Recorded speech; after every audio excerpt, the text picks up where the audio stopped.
तो अब आपको इतना ही नहीं करना कि Mirabai Chanu silver that's it. No, अब आपको देखना है कि इस क्वेश्चन से और क्या क्या क्वेश्चन बन सकते हैं। मीराबाई चानू का कोच कौन था, मीराबाई चानू किस स्टेट से बिलोंग करती है, कौन से स्पोर्ट्स में उसका आया, स्पोर्ट्स की कौन सी कैटेगरी में आया, 49 kg कैटेगरी में आया। ठीक है, अब ये बोलोगे आप इस स्टेट से बिलोंग करती है, तो उस स्टेट का गवर्नर कौन है, उस स्टेट का चीफ मिनिस्टर कौन है, उस स्टेट में कौन से नेशनल पार्क है, ये भी सब पता होना चाहिए। तो ऐसे करके बहुत सारी चीजें एक ही क्वेश्चन से कवर करनी है। सारे लोन्स मैंने एक साथ लिख लिए। ठीक है, एडीबी ने कितना लोन दिया है, किसको दिया और किस लिए दिया है, ये लिख लिया। ठीक है, इसी टेक्निक को यूज करके मैंने कम से कम 4 या 5 एग्जाम क्लियर किए हैं। ठीक है, और सब में मेरा जीके में मार्क्स बहुत अच्छे थे। Hello everyone, my name is Ravi Sharma and in this video we will specifically talk about general awareness. General awareness में भी ज़्यादा हम बात करेंगे नोट्स की। आप लोगों में से बहुत लोग मुझसे पूछते थे कि सर जनरल अवेयरनेस के नोट्स कैसे बनाएं। सर आपके अगर आपके पास वो नोटबुक्स हैं तो आप एक बार जनरल अवेयरनेस के अपने नोट्स दिखा दो अपने टाइम के। तो जब मैं प्रिपेयर करता था, ज़्यादा मतलब 1 साल ही हुआ मुझे भी, ज़्यादा कुछ पुराना नहीं हूँ मैं भी, तो वो नोट्स मुझे मिल गए हैं। ठीक है, तो वो नोट्स की मैं आपको फ़ोटो दिखाऊंगा, बहुत सारे, कुछ 4-5 पेज 6 पेज की कॉपी दिखा दूंगा आपको, जिससे आपको पता चलेगा कि देखो अगर कोई क्वेश्चन है तो उसमें से बहुत सारे क्वेश्चन कैसे बनाने होते हैं, या फिर और भी क्या क्या टेक्निक्स होती है जिससे कि हम ये इंश्योर कर सकें कि हम मैक्सिमम मार्क्स स्कोर करें, या फिर जिस क्वेश्चन को हमने टच किया उससे रिलेटेड भी कुछ आ जाए तो उसको कैसे सॉल्व करें।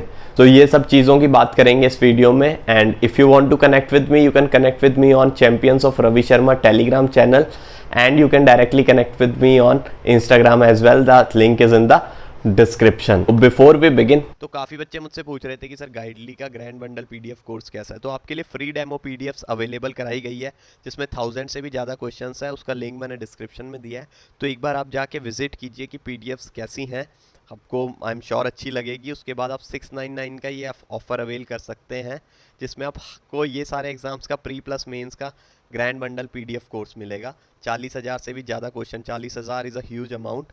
तो उसका वीडियो सॉल्यूशन भी मिल सकता है आपको, क्विज़ की फॉर्म में भी ये पीडीएफ्स देनी है तो वो भी आप दे सकते हैं। प्लस इस 700 पे भी आपको 12% एक्स्ट्रा डिस्काउंट मिलेगा, किसके साथ, RKS12 कूपन कोड के साथ। तो आप ये कूपन कोड यूज़ करना मत भूलना अगर आप गाइडली पे कुछ भी खरीद रहे हैं तो। प्लस अगर आपको चाहिए bank, insurance, railway, SSC exams के लिए कॉम्बो, यानी कि 3000 से भी ज़्यादा मॉक टेस्ट अगर आपको चाहिए, वो भी 12 नहीं 24 महीने के लिए डबल वैलिडिटी ऑफ़र सिर्फ 500 में मिलेगा। उस पर भी आपको RKS12 लगा के 12% एक्स्ट्रा ऑफ मिलेगा। तो अच्छे ऑफर्स हैं, अगर आपको अवेल करना तो आप कर सकते हैं।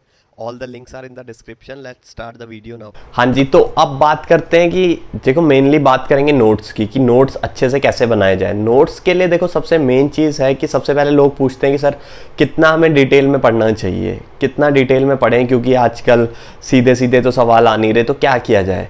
देखो बात ये है कि डिटेल में जाने वाली बात को छोड़ो एक बार, don't complicate it, just keep it simple. अब कीप इट सिंपल रखने का क्या मतलब है, देखो डिटेल में आप पूरा ऐसे पैराग्राफ 2 पैराग्राफ पढ़ लोगे तो उससे भी कोई ये नहीं है कि आपने डिटेल में कवर कर लिया।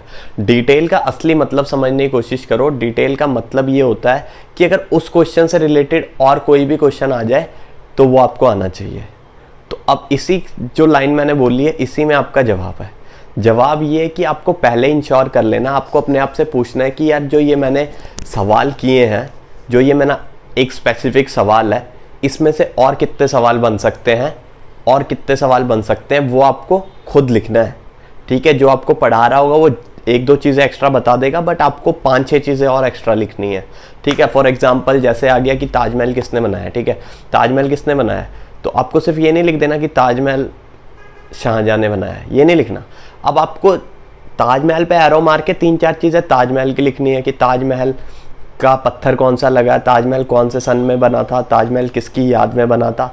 अब शाहजहां का देख लेना कि कौन से एम्पायर का राजा था, कब उसका जन्म हुआ था, कब उसकी मृत्यु हुई थी। ठीक है, तो ऐसे करके बहुत सारे सवाल बनते हैं। अब मैं जैसे आपके सामने एक और एग्जाम्पल लेता हूँ। ठीक है, अब जो आपको जैसे करंट अफेयर्स कहीं से आप पढ़ रहे हो, वहाँ पे ये आएगा कि मीराबाई चानू ने कौन सा मेडल जीता। ठीक है, तो अब आपको इतना ही नहीं करना कि Mirabai Chanu silver that's it. No, अब आपको देखना है कि इस क्वेश्चन से और क्या क्या क्वेश्चन बन सकते हैं। अब मैं आपको बताऊं इससे क्या क्या बन सकते हैं। इससे ये क्वेश्चन बन सकता है कि आपको ये सब पता होना चाहिए जो मैं अब बोलूँगा। मीराबाई चानू का कोच कौन था, मीराबाई चानू किस स्टेट से बिलोंग करती है, कौन से स्पोर्ट्स में उसका आया, स्पोर्ट्स की कौन सी कैटेगरी में आया, 49 kg कैटेगरी में आया। ठीक है, अब ये बोलोगे आप स्टेट इस स्टेट से बिलोंग करती है, तो उस स्टेट का गवर्नर कौन है, उस स्टेट का चीफ मिनिस्टर कौन है, उस स्टेट में कौन से नेशनल पार्क है, ये भी सब पता होना चाहिए। तो ऐसे करके बहुत सारी चीज़ें एक ही क्वेश्चन से कवर करनी है। इसके अलावा ये इतना ही नहीं, बल्कि एक और क्वेश्चन बन सकता है कि ओलंपिक्स, अच्छा जी ओलंपिक्स कब स्टार्ट हुए थे, ये कौन से नंबर का ओलंपिक्स है, ये कहाँ पे हो रहा है, टोक्यो में हो रहा है, टोक्यो कौन से कंट्री की कैपिटल है, जापान की है, जापान का प्राइम मिनिस्टर कौन है, जापान, और भी मतलब कुछ भी बन सकता है सवाल, ठीक है। तो इतना कुछ अगर आप एक ही के साथ कवर करोगे तो आपको बहुत कॉन्फिडेंस बिल्ड होगा और बहुत ज़्यादा आपको हेल्प होएगी, ठीक है। तो मेन मेरा यही मकसद था कि आपको ये चीज़ बताऊं कि कैसे होता है, ठीक है। तो मैंने एक ही सवाल में ये बता दिया। अब ऐसे मतलब मैं अपने नोट्स में सिर्फ सेम यही टेक्निक लगाता था कि ऐसे करके आप कितने सारे एक ही सवाल से बहुत सारे सवाल कवर कर लेते हो, ठीक है। इससे आपकी स्टैटिक जीके आपको अलग से करने की ज़रूरत नहीं पड़ती फिर, ठीक है।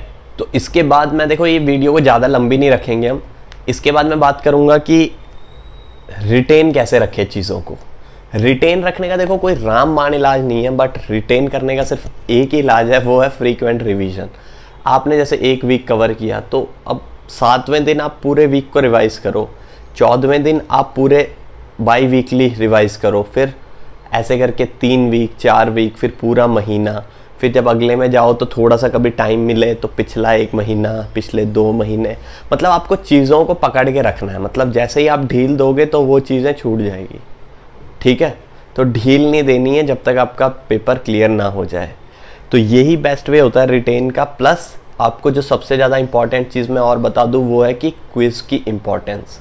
अगर आप वीकली या डेली या मंथली या बाय मंथली या बाय वीकली ये क्विजेस सॉल्व कर रहे हैं, ठीक है, अच्छे अच्छे प्लेटफॉर्म्स हैं, weekly quiz plus frequent revision is the formula to retain things, ठीक है, ठीक है। तो ये मैंने बात कर ली इन चीज़ों की। अब चलते हैं जो सबसे इम्पॉर्टेंट पार्ट है, वो है मेरे नोट्स, ठीक है। अब देखते हैं मेरे नोट्स कैसे दिखते थे और उनके साथ मैं कुछ चीज़ें एक्सप्लेन करूँगा उन्हीं में से उठा के कि देखो ऐसे नोट्स बनाए जाते हैं, और अगर आप ये चीज़ फॉलो करेंगे तो आप भी बहुत अच्छे मार्क्स लाएंगे जनरल अवेयरनेस में। और इसी टेक्निक को यूज़ करके मैंने कम से कम 4 या 5 एग्ज़ाम क्लियर किए हैं, ठीक है। और सब में मेरा जीके में मार्क्स बहुत अच्छे थे, और जीके ने ही सबसे ज़्यादा मेरे पेपर क्लियर करने में कंट्रीब्यूट किया था। तो इसलिए अगर आप भी ये टेक्निक यूज़ करेंगे तो आप भी पेपर क्लियर कर लेंगे। चलो तो देखते हैं मेरे नोट्स। तो यस, ये मेरे नोट्स हैं, देखो ये दिसंबर 2019 के नोट्स हैं, दिसंबर 2019। तो there are 2 ideas. First idea is that you need to club all the same kind of news एक ही साथ। आपको जो सेम न्यूज़ है उनको एक ही साथ लिखने की कोशिश करनी है जितना हो सके। प्लस जो दूसरी चीज़ है वो है जितना डिटेल में लिख सको लिखो, लेकिन उस डिटेल को शॉर्ट में लिखो, ठीक है।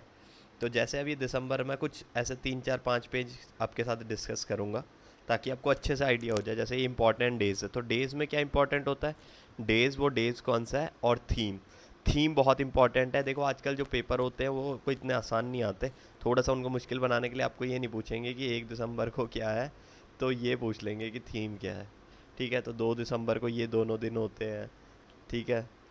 लेबर मिनिस्ट्री ने पेंशन वीक लगाई है, ठीक है। तो ये डेज़ और थीम्स मैंने एक साथ लिख रखी है जितनी भी हो सके, ठीक है। उसके बाद ओबिचुअरीज एक जगह लिखी है। ओबिचुअरी में आपको ये नहीं पूछेंगे कि मतलब कौन मर गया, आपको ये पूछेंगे कि भाई लक्ष्मी नारायण जिनकी अभी हाल ही में देहांत हुआ है वो क्या थे, या फिर वो पॉलिटिशियन कौन से स्टेट के थे, ये पूछा जाता है। तो आपको ये लिखना है और उनकी वो व्हाट ही और शी वाज फेमस फॉर वो लिखना है यहाँ पे। तो ये ओबिचुअरीज का ऐसे कवर होती थी, ठीक है, मेरे नोट्स में। ये मतलब मेरे नोट्स है 2019 के, ठीक है। जैसे अब तीसरा सवाल आ गया कि वल्चर कंजर्वेशन सेंटर बना है, अच्छा जी कहाँ पे बना, उत्तर प्रदेश में कहाँ पे बना, महाराजगंज में।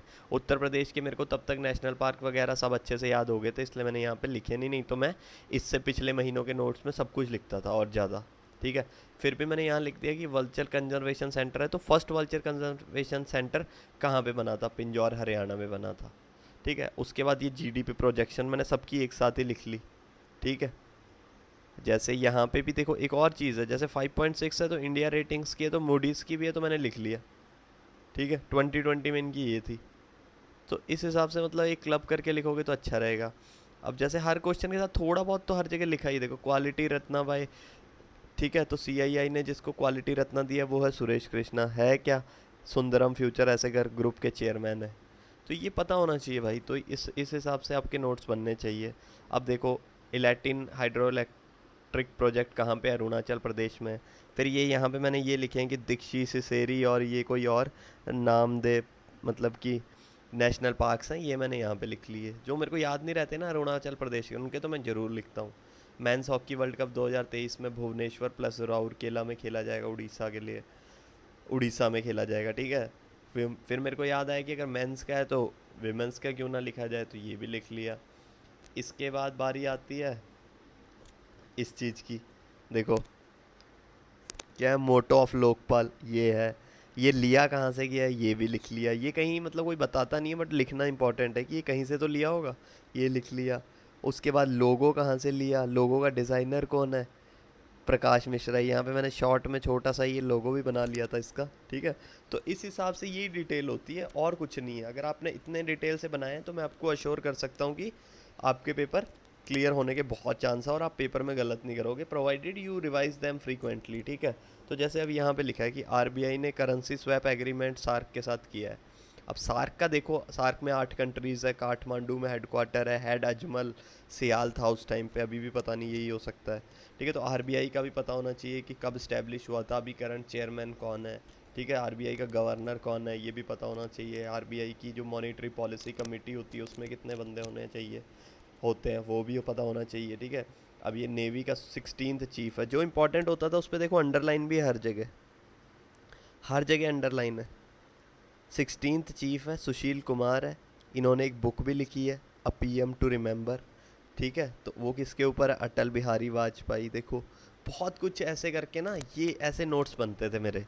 बुक्स एक जगह लिख ली कि इस महीने कौन सी किताबें आई है, किसने लिखी है, ठीक है। द हिंदू वे, शशि थरूर ने लिखी है। इनकी एक और कोई बुक भी फेमस थी उस time, why I am Hindu, ये भी मैंने साथ में लिख दी।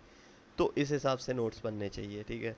इधर भी देख लो एक आधा कुछ, माइनेक्स होती है इंडिया और जापान के बीच में, तो वो कब कब कहाँ पे हुई? इस बार कोच्चि केरला में हुई, ये भी लिख लिया, ठीक है। तो ऐसे करके आपको बनाने पड़ेंगे भाई नोट्स। जैसे यहाँ शॉर्ट फॉर्म भी बना ली कि ये मर्जर हुआ इन तीन का, तो मेरे को याद रहना चाहिए कि BKP, ठीक है। फिर अब इनका मर्जर के बाद जो न्यू नेम है वो ये है, हेडक्वार्टर यहाँ है। तो ऐसे करके अब यहाँ देखो वाडा, ठीक है। वाडा जो बैन कर दिया रशिया, रशिया को 4 साल के लिए ये डोपिंग एजेंसी होती है, तो इन्होंने बैन कर दिया। अब मेरे को पता होना चाहिए कि वाडा का मॉन्ट्रियल में हेडक्वार्टर है और मॉन्ट्रियल में ही IATA और ICAO का है। ये ऐसे मतलब कि एक चेन बनती है, एक साइकिल बनती है, उस हिसाब से आपको याद रखने पड़ते हैं ये चीज़ें। अब यहाँ पे जैसे सारे लोन्स मैंने एक साथ लिख लिए, ठीक है। ADB ने कितना लोन दिया है, किसको दिया और किस लिए दिया है, ये लिख लिया, ठीक है।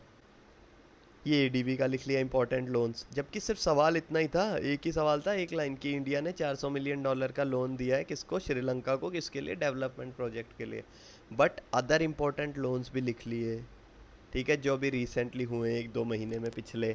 उसके बाद वर्ल्ड बैंक के भी नोट ये लिख लिए, ठीक है।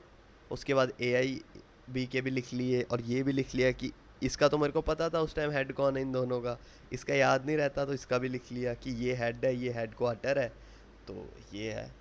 तो आपको ये याद होना चाहिए कौन से बैंक ने, कौन से बैंक से इंडिया ने लिया है, ठीक है, कितना लिया है, किस स्टेट के लिए लिया और किस पर्पस के लिए लिया है, ये आपको याद होने चाहिए। तो इसमें से 1-2 क्वेश्चन पक्का आते हैं, ठीक है।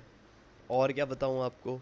और देखो जैसे अवार्ड्स हैं, IFFI गोवा में जो अवार्ड मिले थे 50th अवार्ड, तो वो ये मेन अवार्ड्स हो गए, ठीक है, ये वाले, ये 5। इसके अलावा फिर मैंने ये भी लिख लिया कि और रिसेंट जो अवार्ड्स कुछ किसी को मिले हैं तो वो किसको क्या मिले, वो भी लिख लिए मैंने, ठीक है। अगला new rocket launch pad Tamil Nadu में है, कुलाशेखरापट्टनम में है, ठीक है। टूटिकोरिन डिस्ट्रिक्ट में आता है Kulasekarapattinam, but new rocket launch pad हुआ है अभी। इससे पहले 2 रॉकेट लॉन्च पैड है जो कि दोनों आंध्रा में है, ये भी लिख लिया मैंने थोड़ा बहुत। लोकटक इनलैंड वाटरवेज प्रोजेक्ट बनाया है मणिपुर में, किसने बनाया? मिनिस्ट्री ऑफ शिपिंग में। यहाँ पे ये भी लिख सकते हो कि मिनिस्ट्री ऑफ शिपिंग के अभी जो हेड है वो कौन है, ठीक है। इसके अलावा मैं आपको थोड़ा सा और बता देता हूँ। देखो 55th ज्ञानपीठ अवार्ड किसको मिला है, अक्कीतम को मिला है। क्या है ये, मलयाली पोएट है। अब ज्ञानपीठ अवार्ड के बारे में लिख लो, 1961 में इस्टेब्लिश हुआ था। फर्स्ट अवार्ड 1965 में मिला था, किसको मिला था, इनको मिला था, जी शंकरा करूप को। ठीक है जी, तो ये लिखना इंपॉर्टेंट है। ऐसे करके आपके नोट्स बनने चाहिए भाई। अब ये देखो कितना ब्यूटीफुली लिखा है यहाँ पे, साउथ एशियन गेम्स 2019 कौन सा एडिशन है, साउथ एशियन गेम्स का 13th एडिशन है। यहाँ भी कुछ लिखा है कि 7 देशों ने पार्टिसिपेट किया है। होस्ट कौन है, नेपाल है। कहाँ कहाँ हो रहा है नेपाल में, काठमांडू और पोखरा में हो रहा है। मैस्कट कौन है, ब्लैक बग और वाइट पिजन है। रैंक 1 इंडिया आया है इस बार। इतने गोल्ड, इतने सिल्वर और इतने ब्रॉन्ज है, टोटल 312 है। ठीक है, या तो गोल्ड पूछेंगे या टोटल पूछेंगे। सेकंड आया नेपाल 206, ये भी लिख लिया भाई। Who was the next to India, ये क्वेश्चन आ सकता है, तो ये भी लिख लिया। अदर इवेंट्स के जो वेन्यू है, जो लेटेस्ट वेन्यू जो अभी डिक्लेयर हो गए हैं और वहाँ पे होने हैं, 2020 टोक्यो के होने चाहिए थे, 24 में पेरिस में ओलंपिक्स, 2028 में एलए में। एलए कहाँ पे है, यूएस में। तो विंटर ओलंपिक्स के बारे में लिख लिया, कॉमनवेल्थ का लिख लिया, Asian games, FIFA world cup, cricket world cup, women's का, मेंस का, T20 का, world boxing championship, national games, ये सब याद भी रहे थे। याद कैसे रहेंगे, फ्रीक्वेंट रिवीजन प्लस क्विजेस।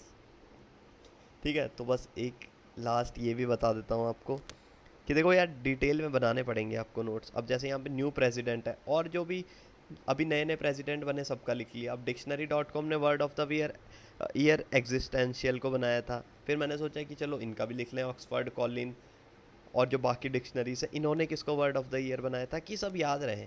अब आपको, अब अगर आपने सिर्फ यही लिखा होता तो आपको पेपर में यही याद रहता। अब वो पूछ लेते कॉलिन का कौन सा है, तब भी आप लिख देते एग्जिस्टेंशियल, क्योंकि आपने यही पढ़ा है।